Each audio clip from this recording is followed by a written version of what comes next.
Pamela, pour sa chronique, il va nous rejoindre. C'est comment mon nom de famille? Oui, alors arrêtez avec les... Arrêtez avec votre nom. Ciaravino, Ciaravino. Ouais. Faut le prononcer comment? À l'italienne, c'est mieux. Ciaravino. Ciaravino. Ça va tout le monde? Très bien, ouais. Vous avez la forme? Ouais. Bah, vous avez bien de la chance parce que moi, depuis l'annonce de la rétrogradation de Lyon en Ligue 2, je sors plus de chez moi. Hein. Je me cache dans le noir. Hein. J'ai l'impression d'être un stagiaire chez Morandini. C'est un peu compliqué. Lyon sera donc possiblement en Ligue 2 la saison prochaine et je vais vous dire, j'ai commencé à essayer de vivre comme un supporter de Ligue 2. Voilà, j'ai commencé à espacer les douches d'une semaine, j'ai joué mon tiercé ce matin et j'ai marié une meuf pour qui j'ai pas tellement de sentiments mais qui est fertile. Voilà. Alors oui, je sais que tu vas me dire, Benoît, que c'est pas la vie d'un supporter de Ligue 2, mais celle d'un habitant de Quimper. Et tu as sûrement raison. Mais ça m'a quand même fait un choc de me projeter. Il y en a aussi à qui ça va faire un choc, c'est les joueurs de l'OL. Hein. Ouais. Voilà, tu vas passer de joueur de Liga McDonald's à employé polyvalent là-bas. Ouais, ça va te faire tout drôle.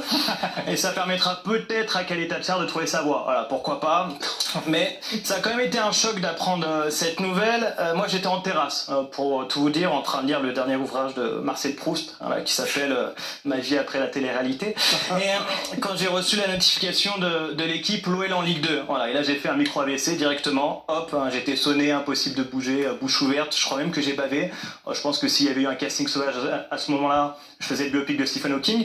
Oh non. Si, et c'est vrai qu'il m'a fallu un peu de temps pour encaisser la nouvelle. L'OL va donc redescendre en Ligue 2 à cause d'un homme qui possède plusieurs clubs et un chapeau de cow-boy. Comme on aurait pu le savoir. Eh oui, j'aurais beaucoup de choses à dire sur John Textor, mais bon, l'horaire de l'émission et les CSA m'en empêchent. En plus, c'est vrai qu'à Lyon, j'avais discuté avec un supporter à l'époque qui m'avait prévenu que les Américains qui débarquaient en France, c'était jamais bon. Hein. Bon, j'avais pas pris au sérieux parce qu'il portait un brassard, mais il avait raison, notre ami.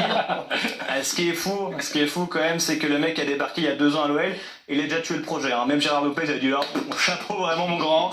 Mais lui en plus s'en fout. Hein. Il a Botafogo si ça marche pas, il revend des joueurs à Crystal Palace, si ça va pas, il revend des armes à Molenbeek et il est tranquille. Bon, il reste un espoir quand même. Lequel, Benoît? Lequel? Ah oui. Comme disait Shakespeare, l'espoir c'est avant tout une chose qu'il ne faut pas espérer. Bon, il écrivait en anglais, il est chiant aussi. Moi j'ai arrêté d'espérer. Hein. Je veux de l'argent, du concret. Putain, je suis en train de devenir un gilet jaune, ça va pas du tout. Faut arrêter le blabla. Voilà, on l'a vu avec la DNCG, ça marche pas. Le blabla, visiblement. D'ailleurs, j'aimerais bien voir la tête des gens qui bossent là-bas. Hein. Je les vois bien arriver au travail sur leur gyroroue. Hein, vous voyez ce petit truc là où tu te mets debout et t'as juste une roue et t'avances. Ouais, ils arrivent en écoutant la radio podcast de l'URSSAF. C'est très sympa. Leur kiff, c'est sûrement de compter les rapports financiers, hein, parce que compter leurs rapports sexuels, ça irait bien trop vite. Ouais, c'est un peu de la diffamation, mais j'en ai plus rien à faire. Hein, je vous le dis direct, au pire, je me ferai menacer par un mangeur de fenouil, c'est pas grave. En plus, On salue tous les gens de la commission de la DNCG qui sont des gens très bien. je n'ai plus rien à perdre, Benoît. Et les mangeurs de fenouil. Eh oui. En plus, le calendrier. Contre le fenouil en plus. Non, on n'a rien, j'adore le fenouil. C'est bon. Je crois que le plus dur, c'est que le calendrier de la saison prochaine est sorti avec l'OL dedans. Bon, c'est l'équivalent de regarder le menu du Ritz. Hein. Je sais que je vais rien consommer là-dedans. Ce qui est fou, c'est qu'en fin de saison, j'étais tellement heureux d'arriver à accrocher la Ligue Europa. Voilà, pour moi, c'était un exploit. Maintenant, je serais très heureux de rester en Ligue 1. Je n'en reconnais plus. Putain, qu'est-ce qui se passe? Et je le sens que même sur ma vie quotidienne, ça commence à m'impacter. Hein. Hier, ma meuf, elle rentre, elle me dit écoute, Tom, je suis désolé, j'ai couché avec Steven de la Conta, c'est une catastrophe. Et j'étais content parce qu'ils se sont protégés. Qu'est-ce qu'il est en train de m'arriver? Je ne comprends pas. L'OL est en train de me rendre fou, donc j'ai décidé de prendre une décision importante. À partir de demain, j'arrête le foot et je commence un autre sport dans la même région. Je vais aller supporter l'Asvel. Voilà. Qu'est-ce que c'est que ça? La Cour régionale des comptes épingle les finances dégradées de l'Asvel. Mais c'est quoi ce bordel dans cette région?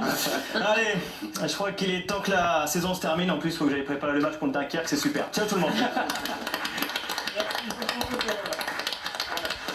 C'est pas fini, Tom.